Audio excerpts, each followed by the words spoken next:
مسلم league نون کے قائد نواز شریف کی 21 اکتوبر کو وطن واپسی کے اعلان نے قومی سیاست میں ہلچل پیدا کر دی ہے۔ مسلم لیگ نون کے ذمہ داران اور کارکن جو اپنی ہی حکومت کی کارکردگی سے مایوس اور دفاعی محاذ پر کھڑے نظر آتے تھے، پارٹی لیڈر کی واپسی کے اس اعلان سے انہیں حوصلہ ملا ہے۔ ان خیالات کا اظہار نون لیگ کی سیاست پر گہری نظر رکھنے والے سینئر صحافی سلمان غنی نے اپنے تازہ سیاسی تجزیے میں کیا ہے۔ سلمان غنی کا مزید کہنا ہے کہ نواز شریف کی وطن واپسی سے قومی سیاست مسلم لیگ نون کی مقبولیت اور آنے والے انتخابات پر یقیناً اثرات مرتب ہوں گے، لیکن وطن واپسی پر ان کی پہلی ترجیح اپنے خلاف قانونی اور عدالتی معاملات میں سرخرو ہونا ہوگا، جس کے لیے ان کی ٹیم اپنی حکمت عملی وضع کر چکی ہے۔ نواز شریف کی وطن واپسی کے حوالے سے ایک بات واضح نظر آتی ہے کہ نون لیگ اپنی مقبولیت کی بحالی اور اپنے سیاسی کردار کے لیے توک و دو کرے گی، جس میں نواز شریف کا کردار اہم ہوگا۔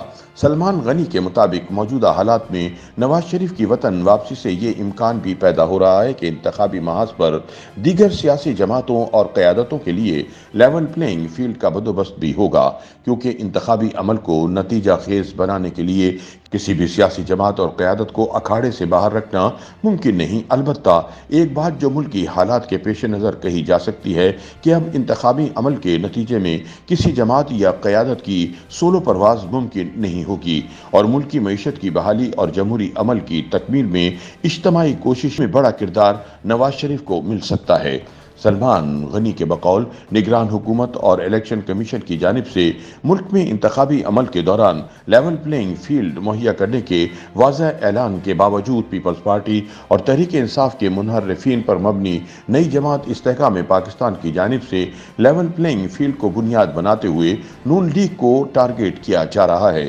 خصوصاً پیپلز پارٹی کے چیئرمین بلاول بھٹو زرداری اپنی عوامی رابطہ مہم کے دوران کہتے نظر آ رہے ہیں کہ ملک میں سب کے لیے لیول پلینگ فیلڈ نہیں، اور یہ کہ غلط فیصلے کرنے والوں کا احتساب عوام کریں گے۔ سلمان غنی کا مزید کہنا ہے کہ پیپلز پارٹی کی جانب سے نگران حکومت کے قیام کے بعد سے تحفظات کا سلسلہ جاری ہے۔ پہلے پیپلز پارٹی نے 90 روز کے اندر انتخابات کو بڑا ایشو بنانے کی کوشش کی، لیکن اس حوالے سے اسے کامیابی نہ مل سکی، کیونکہ مشترکہ مفادات کونسل میں مردم شماری کے فیصلے میں پیپلز پارٹی کے وفاقی وزراء اور سندھ کے وزیر اعلیٰ شامل تھے، اور انہیں بخوبی علم تھا کہ نئی مردم شماری کے نوٹیفیکیشن کے بعد انتخابات 90 روز میں نہیں ہو پائیں گے۔ لیکن پیپلز پارٹی کے چیئرمین بلاول بھٹو زرداری اس حوالے سے تحفظات ظاہر کرتے نظر آئے۔ البتہ ان کے والد محترم سابق صدر آصف علی زرداری نے حلقہ بندیوں کے عمل کو آئینی ضرورت قرار دیتے ہوئے الیکشن کمیشن پر اعتماد کا اظہار کیا ہے۔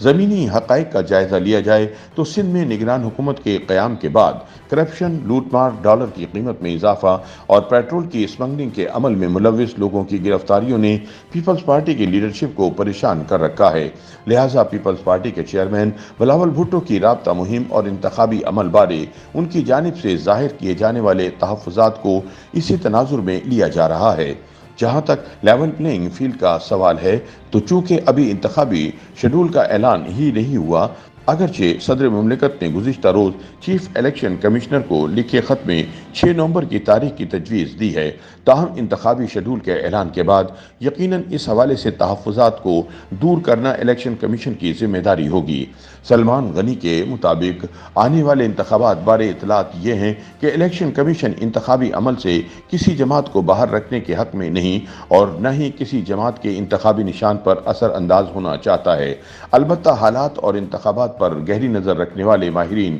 یہ کہتے نظر آ رہے ہیں کہ اگر ماضی میں مسلم لیگ نون کے خلاف تحریک انصاف کو سپورٹ کرتے ہوئے اراکین اسمبلی یا معقول امیدواروں کی ہمدردیوں کی تبدیلی میں کسی نے کوئی کردار ادا کیا تھا، تو اب تحریک انصاف کی جانب سے ان پر اعتراض کی گنجائش کم ہوگی۔ ویسے بھی 9 مئی کے واقعات سے پہلے تحریک انصاف کی ٹکٹ کو کامیابی کی گارنٹی سمجھا جا رہا تھا، مگر نئی پیدا شدہ صورتحال میں ان کے ذمہ داران اور سابق اراکین اسمبلی خوف و ہراس سے دوچار نظر آ رہے ہیں، اور پی ٹی آئی کا ووٹ بینک موجود ہونے کے باوجود انہیں اپنا سیاسی مستقبل اچھا نظر نہیں آ رہا۔ یہی صورتحال تحریک انصاف کے لیے پریشانی کا باعث ہے۔ اگر انتخابی عمل عمل کے دوران ان کی لیڈرشپ کو انتخابی عمل میں کردار ادا کرنے کا موقع نہیں ملتا تو ووٹ بینک کو کامیابی کے لیے بروئے کار لانا بہت مشکل ہوگا۔ ماہرین کا کہنا ہے کہ کسی جماعت یا لیڈرشپ کا ووٹ بینک کتنا بھی مضبوط ہو، لیکن اسے بروئے کار لانے اور نتیجہ خیز بنانے میں جو عوامل